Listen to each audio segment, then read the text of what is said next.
함성중, 함성중. 예. 안녕하세요. 반갑습니다. 불자님들 한 달 동안 잘 지내셨습니까? 예.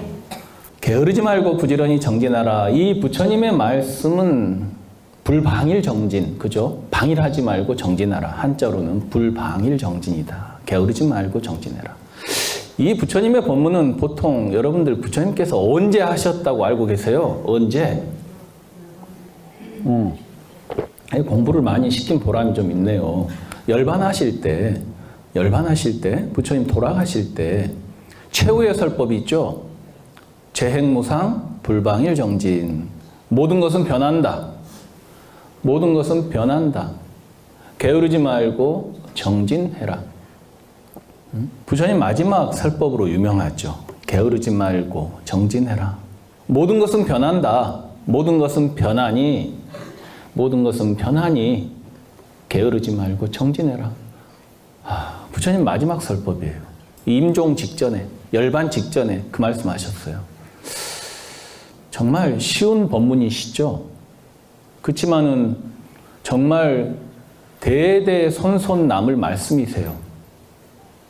간혹 이제 깊은 깨달음을 얻은 선사님들이 임종계를 많이 남기시긴 하지만 대부분 우리 일반인들이 조금 이해하기 어려운 그런 깨달음의 경지를 임종할 때 열반계성으로 남긴다든지 그런 경우가 많은데 부처님의 이 열반계는 정말 쉽죠. 쉽지만 제일 중요한 말이에요. 근데 부처님께서 열반할 때만 이 말을 하셨나? 그건 아닙니다.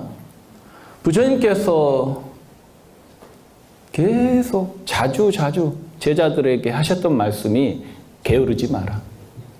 게으르지 마라. 게으르지 마라.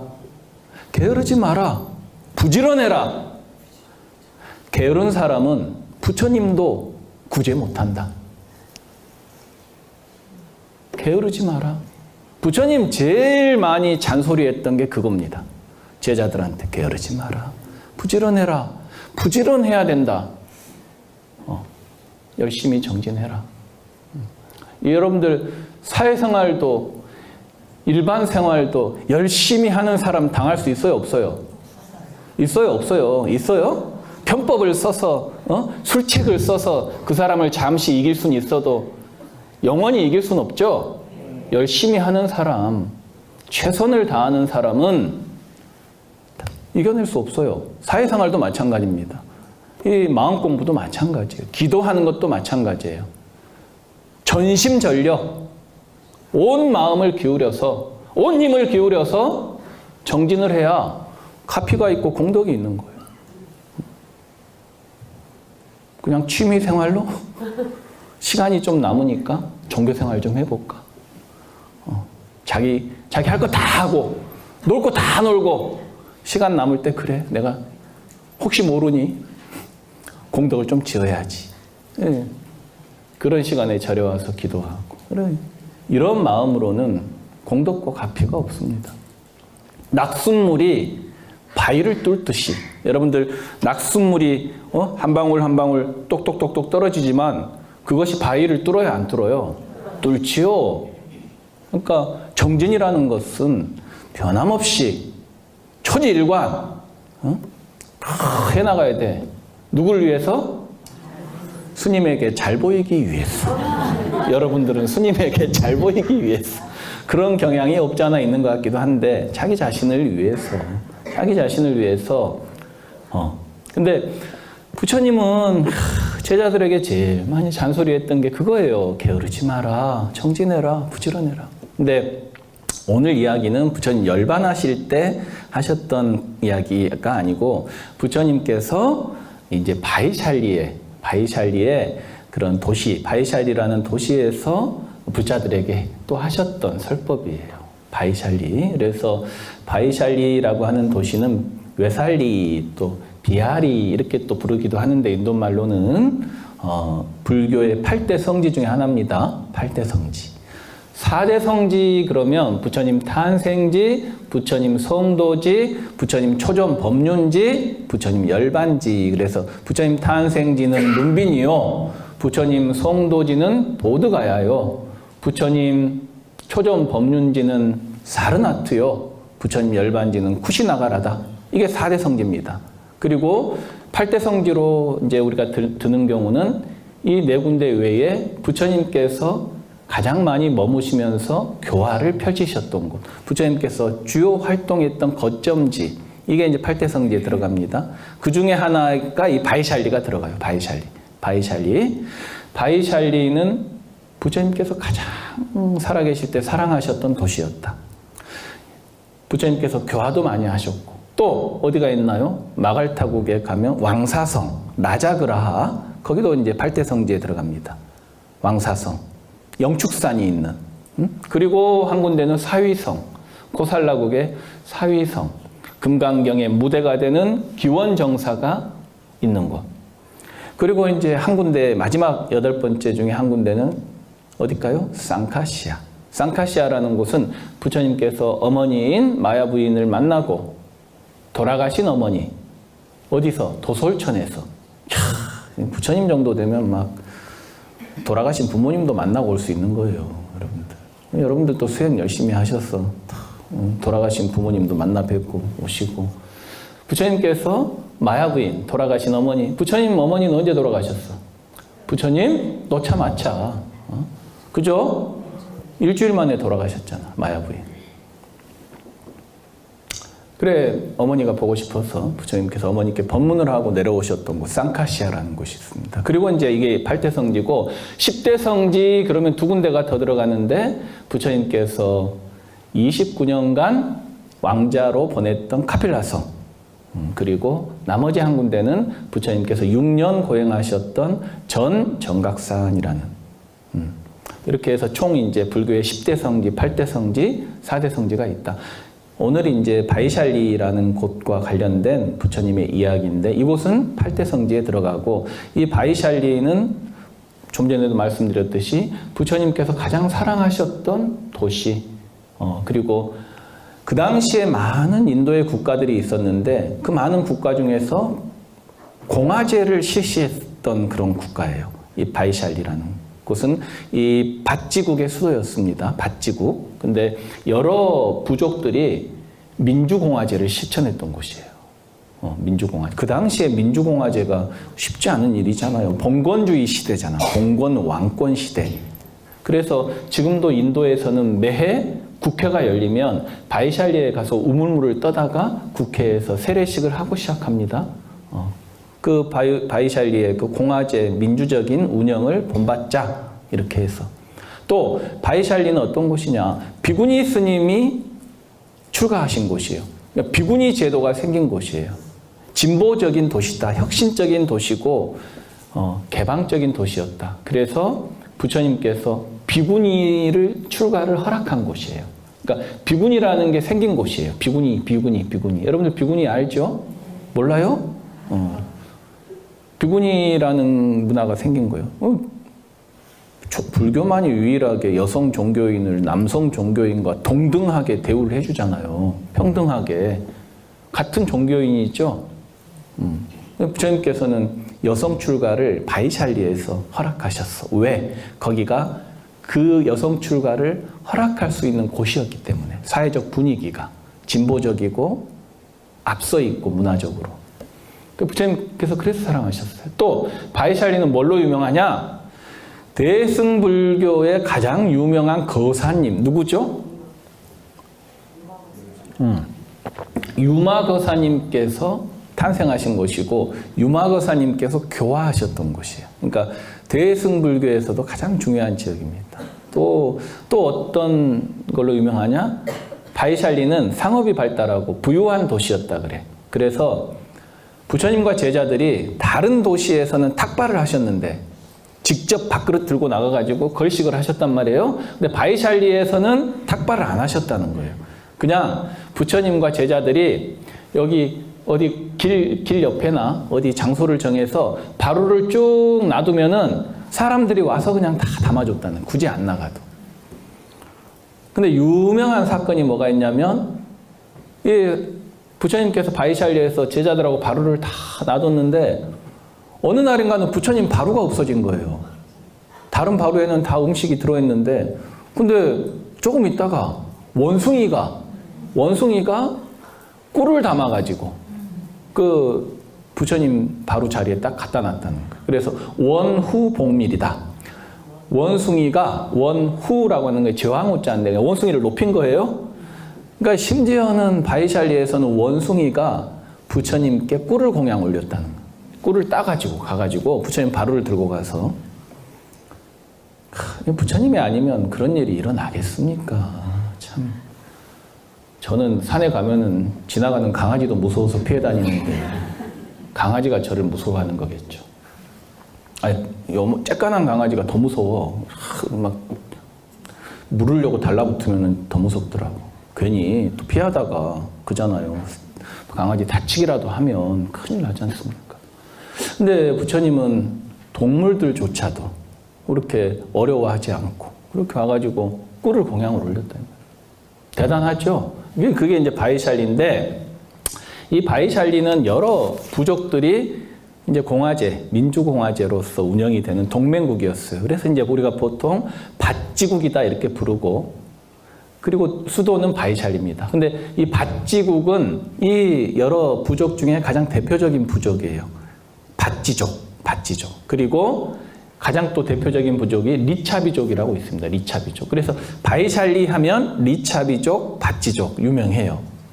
리차비족은 이 사람들은 주로 상업에 많이 종사를 했고 아주 그 고귀한 그런 삶을 살았다 그래요. 그래서 부처님께서 리차비족을 보면 도솔천의 천인들이 생각난다 이렇게 얘기하셨어요. 리차비족들을 보면 천상의 인간들처럼 보셨다는 거예요. 저도 그런 경험이 있습니다. 저도 화엄사에서 템플스테이 할 때 대만에서 불자들이 한 100여 명 정도 오신 적이 있었어요. 대만 불자들. 근데 그분들 모습이 천상의 인간들처럼 보이더라고. 제 느낌이었을까? 제가 콩깍지가 씌어서 그렇게 보였을까? 그러니까 천상의 인간처럼 보인다는 얘기는 무슨 의미일까요? 그 사람들이 선하고 맑고 여러분들은 천상인간 그러면은 막 하늘거리는 옷 입고 막 예쁘고 그런 거 생각하죠? 예쁘고 막 불로 장생하고 그게 아니고 천상의 인간 그러면 이 선하다. 사람이 그냥 보고만 있으면 선해. 우리 영사 불자님도 다 선해 보면. 근데 이 대만 불자님들 보면서 야 정말 사람이 저렇게 천상 인간들처럼 선해 보이고 맑을 수가 있구나. 이 대만이라는 곳이 정말 대승불교를 잘 실천하는 곳이고 불자님들이 고기를 안 먹어 거기는. 응? 불자님들이 고기를 안 먹어. 자기들이 안 먹으니까 스님들 먹는다고 시비할 일이 있겠어 없겠어요? 없지요. 여러분들이 먹으니까 스님들 먹으면 시비하잖아. 응?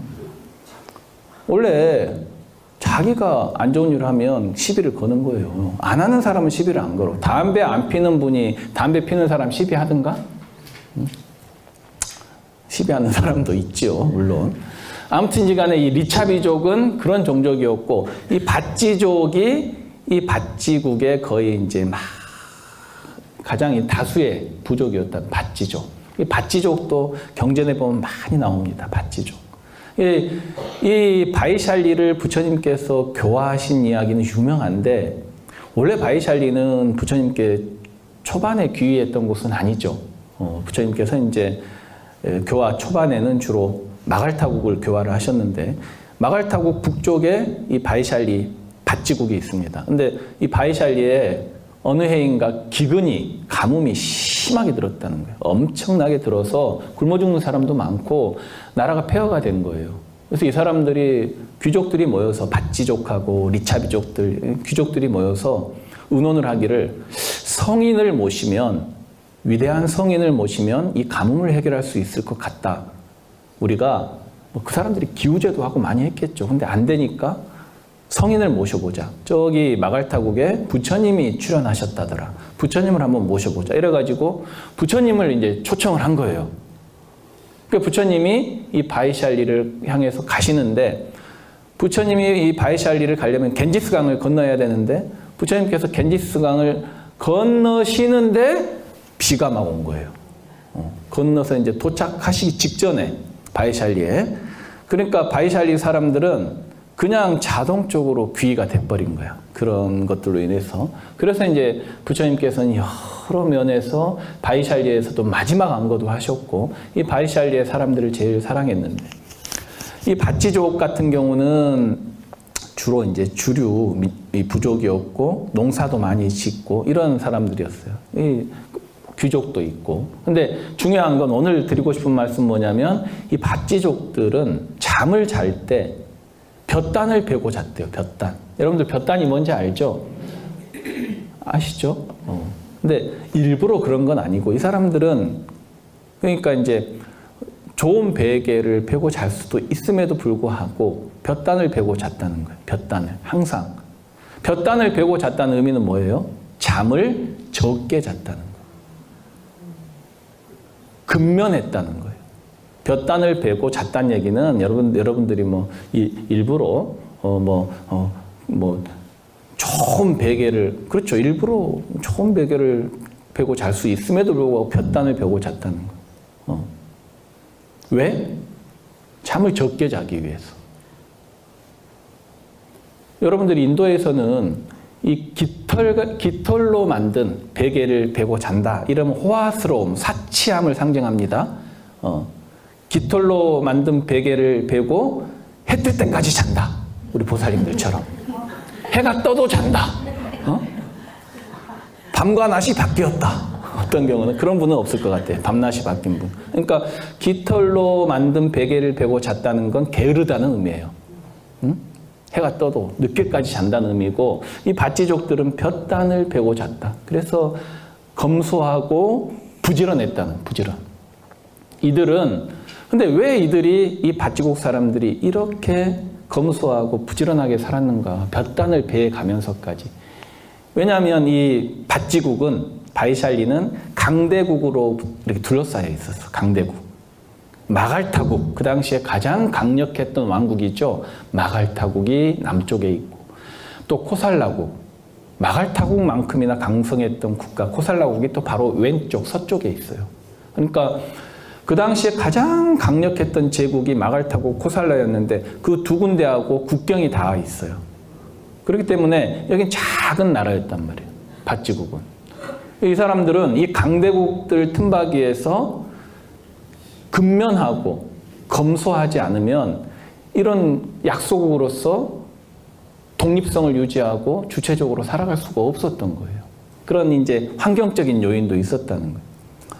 그래서 경전에 보면 나옵니다. 이 마갈타국의 아자타사투 왕이 이 바찌국을 정벌하려고 그래. 정벌. 이 바찌국을 정복하려고, 정복하기 전에 부처님께 조언을 구하러 사신을 보내요. 아자타사투 왕이 자기 사신을 보내서, 부처님, 제가 바이샬리, 이 바찌국을 정복해도 되겠습니까?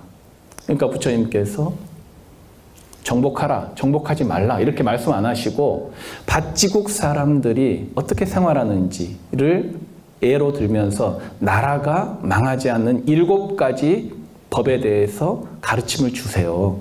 그러면서 이 아자타사투 왕이 스스로, 이 바찌국 사람들은 나라가 멸망하지 않는 7가지 법을 잘 지키고 산다는 거예요.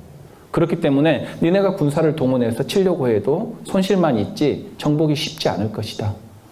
그렇게 해서 스스로 아자타사투 왕이 포기하게끔 만든 이야기가 있습니다. 그만큼 바찌국은 강대국으로 둘러싸여 있었고, 마치 스위스? 여러분들 스위스 알죠? 스위스라는 나라가 조그마한 나라인데 거기도 강대국으로 둘러싸였죠. 가까이는 이탈리아, 프랑스, 독일 다 변방의 국경을 맞대고 있단 말이에요. 다 유럽을 제패했던 나라들이죠. 이탈리아 내지는 로마 제국이 유럽을 제패했고, 프랑스는 나폴레옹이 유럽을 제패했고, 독일은 누구예요? 히틀러. 히틀러가 유럽을 제패했고. 근데 그런 와중에서 스위스는 단 한 번도 어때요? 그런 강대국에게 정복당한다든지 그런 일이 없었어. 스위스 사람들은 거기가 자원이 풍부한 곳, 자연환경이 좋은 곳도 아니죠. 고산지대도 많고. 근데도 그 사람들은 민족성이 근면하고 성실하고 또 중립외교를 잘하고, 중립외교를 한다, 중립국으로 표방을 했죠. 그렇게 해서 자신의 자존을 지키고 그 약소국으로서 잘 유지했단 말이에요. 그런 면에서 보면 여러분들 우리나라도 비슷합니까? 안 비슷합니까? 우리나라도 비슷하죠. 우리나라도 작은 땅이죠. 큰 나라에 비하면 작은 땅이고 바로 주변에 전 세계의 4대 강국이 있죠. 일본, 경제대국 일본이 바로 있고 왼쪽에는 중국이 있고 위로는 러시아가 있고 미국하고는 거리가 좀 있지만 그래도 미국의 영향권 안에 있고 이 4대국의 틈바구니에서 이 약소국으로서 우리나라가 정말로 이 밭지국 사람들처럼 우리가 국민들이 다시 한번 경기탄만 하지 말고 좀 더 다시 열심히 근면하고 검소하게 그렇게 다 우리가 한 사람 한 사람 마음을 일으켜서 이런 환경을 극복하는 그런 이제 불자들이 그런데 좀 앞장서는 그런 앞으로는 그런 미래를 열었으면 좋겠다. 왜냐하면은 여러분들 우리나라도 많이 부침이 있었죠. 우리나라도 미국과 일본이 자기들끼리 쏙닥 이렇게 회담을 해가지고 일본은 필리핀을 가지고 미국은 필리핀을 가지고 일본은 우리나라를 식민지로 하고 그게 카스라테푸트 조약인가요? 그런 조약을 해서 두 나라가 우리나라의 운명을 좌지우지한 적이 있었지 않습니까? 그리고 해방이 되고 나서도 어때요? 미국하고 또 러시아가 꿍짝꿍짝 해가지고 소련이 북쪽은 소련이 군정을 하고 남쪽은 미국이 군정을 한다고 해서 이 강대국들의 어때요? 그런 위협 속에서 우리나라가 독립과 자존을 지키지 못했던 시절도 있죠. 그렇기 때문에 우리나라도 이 밭지국 사람들처럼 그 강대국들 틈바구니에서 처신을 잘해야 된다. 우리 불자들 먼저라도 근면하고 성실하고 그리고 늘상 우리나라도 중립 외교를 잘해야 되죠. 중립 외교를 잘해야 되고 서로 비방하지 말고 근데 나라 안에서 지금 내분이 많죠. 조선시대 당쟁처럼 내분이 너무 많아. 나라 안이 이렇게 단합이 되고 나라가 편안해야 이 외교도 할 수 있고 국제적으로 평화로운 시대가 열릴 텐데 지금 북한은 어때요? 핵 보유국으로서 지위를 인정받아버리는 분위기죠. 자꾸 북한만 욕할 수 있는 상황도 아니야 이제는. 미국이 인정을 해버렸기 때문에. 그렇기 때문에 우리가 우리도 이렇게 주변 환경이 아주 어려운 시절에 우리 불자님들이 어때요? 부처님을 좀 닮는 그런 삶을 우리 불자들만이라도 좀 하자. 부처님을 닮는 그런 삶을. 부처님을 닮는 게 뭐겠어요? 첫 번째 먹는 거. 그죠? 먹는 거. 검소하게. 근면하게. 어떻게 해야 되겠어요? 맛집 찾아다니면서 하루에 4끼, 5끼 먹어야 될까, 그냥? 배가 막 불러가지고, 올챙이 배가 될 때까지 막, 먹어야 될까요? 부처님 한 끼 드셨죠? 부처님 한 끼 드셨어요. 그냥 한 끼 드시란 얘기가 아니고, 3끼 드시되, 너무 과하지 않게, 음식을 과하지 않게 드시고, 또 절대 음식 남기지 마시고, 절에 와서 우리 불자님들도 음식을 많이 남겨요, 보면. 절 음식을 그렇게 남기는데 식당 같은 데 가고 이러면 집에서는 음식을 얼마나 남기겠노. 그래서 제가 스님이 불시에 이렇게 초하룻날 같은 때 식기를 한 번씩 검사를 해야 될 것 같아요. 검사를 해서 음식 남기고 이러신 분들은 스님이 따라오세요 다 해가지고 법당에서 108배를 한번 같이 한다든지. 그러니까 부처님처럼 한 끼 드시라는 얘기가 아니고 일주일에 하루라도 채식을 실천하고 그죠? 하루라도 육식을 너무 많이 하는 게 건강에 이제 안 좋다는 게 이미 밝혀졌지 않습니까? 그러니까 육식을 끊으라는 얘기가 아니고 대만 불자님처럼 아주 끊으라는 얘기가 아니고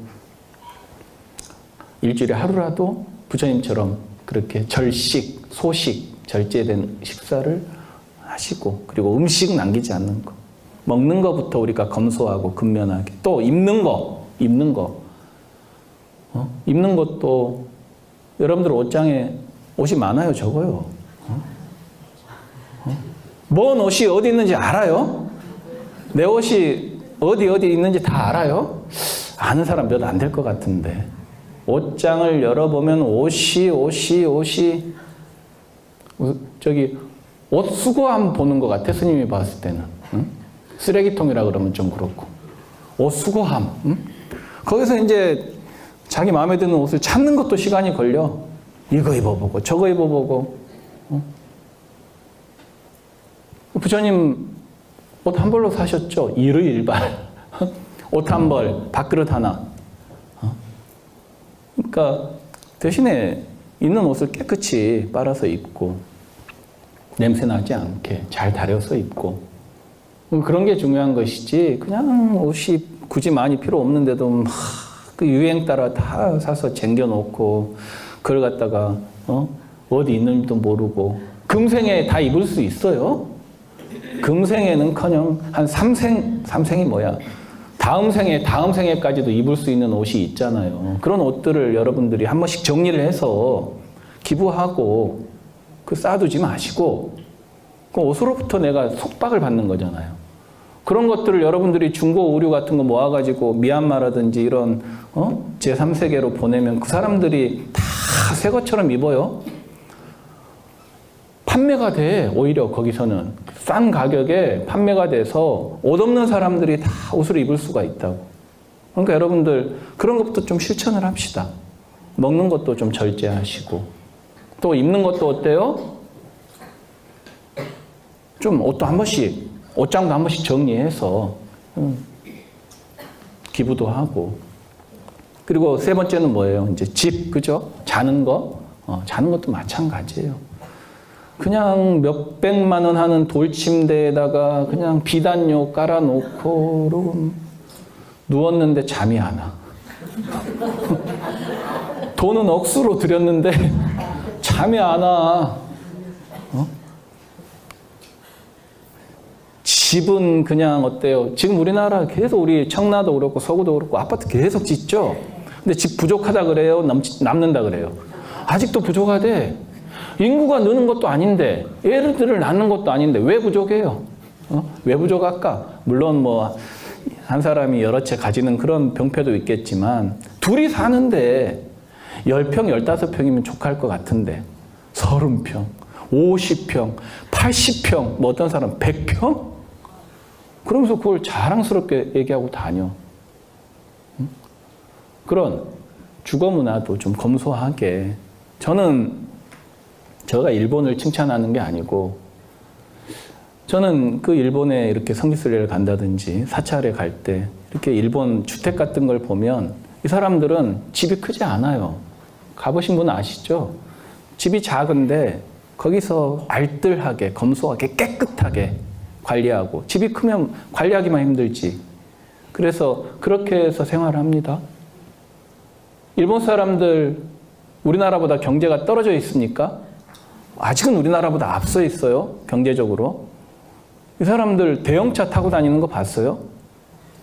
저도 일본에 한 번씩 사찰에 가고 그러다 보면 제 혼자 가게 되고 이러면은 저는 이제 차를 빌려서 사찰 방문을 하는데 렌트를 해서 방문을 하는데 항상 경차를 저는 저희 한국에서처럼 경차를 렌트를 해서 다녀요. 근데 일본에서는 경차를 갖고 운전하고 다녀도 겁박을 한다든지 보복 운전을 한다든지 막 무시한다든지 그런 게 없어요. 근데 우리나라는 그런 게 있을까 없을까? 묵수로 심해요. 저도 제 개인 차량이 모닝이잖아요. 모닝 가지고 이렇게 도로 한 번씩 나가면 억수로 무시하더라. 막 와가지고 겁도 주고. 여기 경차 타고 다니신 분 이해하실 거예요. 빵빵하고 뒤에 와가지고 막 하고 앞으로 확 뛰어들어와가지고 무시하고. 이건 좀 제가 봤을 때는 우리 불자들부터라도 그런 의식을 버려야 된다. 차를 우리는 여러분들 허장성세라고 들어봤어요? 알맹이는 없는데 막 차만 큰 거 다니고 비싼 차 끌고 다니고 뭐 할 건데 그게. 에? 저는 그렇게 생각합니다. 그런 일본을 추앙하는 게 아니고 일본 사람들의 그런 의식 같은 건 우리가 배워야 되지 않나? 일본 사람들은 경차를 몰고 다녀도 존중하고 무시하지 않고 절대 위협운전하지 않고 그렇습니다. 대놓고 무시해, 우리나라 사람들은. 대놓고 무시해. 어떨 때는 무서워 죽겠어. 저도 차 몰고 다니면은, 도대체 저 사람은 차로서 그 모든 것을 사람을 대하고 평가하는 그런 인품인데, 그런 인품이라고 한다면은 참 그렇다. 이런 생각이 들어요. 그래서 우리 불자들만큼이라도 먹는 거, 입는 거, 자는 거, 생활용품들 같은 거 좀 검소하게, 검소하고 또 부지런하고 근면하게. 그래서 부처님께서는 불자들에게 이 밭지족의 일화를 얘기하면서 이 볕단을 베고 자는, 이 중국에도 비슷한 일화가 있죠. 뭡니까 그게? 뭐 있잖아요. 중국에도 우리 선영거사님 그 고사성어 기억나는 거 없어요? 중국에도 유명한 그런 게 있잖아요. 그 고사성어가 와신상담 들어봤어요? 와신상담이 좀 비슷하긴 하지. 그러니까 와신 섭 있죠, 섭. 이게 나뭇가지 같은 거, 볕단 같은 거. 그런데 누워서 잔다는 거야. 그리고 상담, 이 쓸개를 씹어 먹는다는 얘기예요. 쓸개를 씹어 먹으면서 이제 그렇게 자기 자신을 단련시킨다는 얘기야. 왜? 이 얘기는 이제 복수하기 위해서. 이게 이제 춘추 전국시대의 고사성어인데, 그 이제 자신의 원한을 갖기 위해서 와신상담한다. 이런 얘기 들어보셨죠? 와신상담한다. 근데 이 와신상담의 와신하고는 좀 다르죠. 이 밭지족들이 볕단을 베고 자는 건 원한을 갖기 위해서, 복수를 하기 위해서가 아니고 스스로 자신을 경책하고 부지런하고 근면하고 검소하게 살기 위해서 스스로 그런 삶을 사는 거잖아요. 그러니까 좀 다른 얘기죠. 부처님께서는 이 밭지족을 얘기하면서 뭐라고 하셨느냐. 불자들이요, 이러한 밭지족의 근면한 삶을 본받아야 한다. 불자는 이런 정신으로 살아가야 된다는 거예요. 밭지족의 정신으로. 조금 우리가 여유가 있어도 그 여유를 다 누리려고 하지 말고, 그 복을 다 쓰지 말고, 그 복을 자기가 절제하고 자기가 아껴서, 우리 불자들은 어떻게 해야 되겠어요? 고통받는 사람이 있으면 베풀고 내가 아낀 것을, 내 복을 나눠줘야 된다 이 말이에요. 그게 불자다운 삶이죠. 내가 가진 게 많다고 해서 누릴 것 다 누리고 하고 싶은 거 다 하고 그냥 사치하고, 그건 불자답지 못하다. 불자들이여 게으르지 않아야 된다. 부지런히 정진하라. 이 밭지족의 삶을 본받고 이런 정신으로 살아가라 그랬다. 여러분들 그래도 초하루 오셔가지고 이 밭지족이 볕단을 베고 잤다 이런 얘기를 마음에 담으시고 집에 가시면 어때요? 오늘부터는 조금 더 검소하고 근면하고 그렇게 하면 좋겠죠? 네. 그래서 뭐 밭지족의 일화가 뭐 별거 아닐 수도 있겠지만 우리가 정말로 우리 불자로서 참 부처님 검소하셨죠. 부처님 검소하셨죠. 부처님의 삶을 본받아야 된다. 일의일발로 사셨잖아. 옷 한 벌, 밥그릇 하나. 그러니까 내가 부처님처럼 못 살더라도 부처님처럼 그런 삶을, 근면하고 성실한 삶을 살아야 되겠다. 노력을 해야 된다는 노력. 예, 부처님께서 어느 정도 검소하셨냐? 이 가사 있죠, 가사. 여러분들 스님들이 입는 옷이 가사죠. 부처님 가사가 다 해진 거예요. 다 해진 거야. 다 해져서 입기가 이제 그래. 그러면 여러분들 같으면 어떻게 하겠어? 다 해진 옷 갖다 버려버리지. 뭐 쓰레기통으로 직진! 버려버리는 거지 뭐. 근데 부처님 버리셨을까? 안한존자가 부처님 보기가 그렇습니다. 위대한 대성인이신데 그 다 해진 옷을 입고 계시니 제가 그 옷을 갖다가 그냥 버릴 테니까 새 가사로 입으십시오. 안하나 이 옷을 왜 버리느냐? 버리지 마라. 이 옷을 잘 접어서 걸레로 써라 그랬다. 걸레로 써라. 이 옷을, 해진 옷을 버리지 말고 뭘로 써라? 걸레로 쓰면 된다. 걸레로 또 쓰다가 걸레로도 못 쓸 지경이 된 거야. 안 하니 이거 이제 부처님 버려도 됐지요? 안 된다? 왜요? 그러니까 그거 잘게 썰어서 베갯잎으로 넣어라. 베개 속으로 넣어라. 그러셨다. 엄청 짠돌이시죠? 여러분들도 이 정도는 사셔야 돼. 근데 우리는 너무 물자를 그냥 막 쓰고, 아깝게 생각 안 하고, 다 그냥 조금 쓰다가 마음에 안 들면 버려버리고. 부처님께서는 이 가사 한 벌도 그렇게 쓰셨단 말이에요. 베개 속으로까지. 예. 여러분들도 그런 부처님의 삶을 좀 본받았으면 좋겠다. 오늘 이제 이 밭지족 이야기 게으르지 말고 열심히 정진하라. 좀 그래도 느낀 바가 있습니까?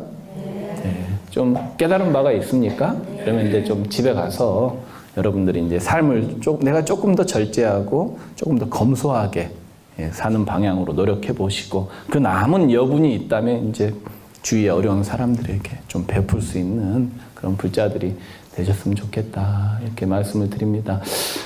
이제 다음 달이면 벌써 초파일이네요. 다다음 달이죠. 벌써 이제 오늘이 3월 말인데, 저쪽 여러분들, 저기, 하루하루가 달라요. 지난주에 뒷산에 갔더니 진달래가 딱 한두 개 펴 있던데, 어제 뒷산에 가보니까 이제 많이 펴갖고 있더라고요. 그러니까 집에만 꽁하니 계시지 마시고, 이렇게 영사 오시면 뒷산에 잠깐 올라가셔서 진달래도 좀 보시고, 삶이 이 계절이, 시절이 변하는 것도 좀 느끼시면서 이렇게 인생을 좀 여유롭게 살아가시면 좋겠습니다. 네, 여러분들 장시간 앉아 계신다고 고생 많으셨습니다. 성불하십시오.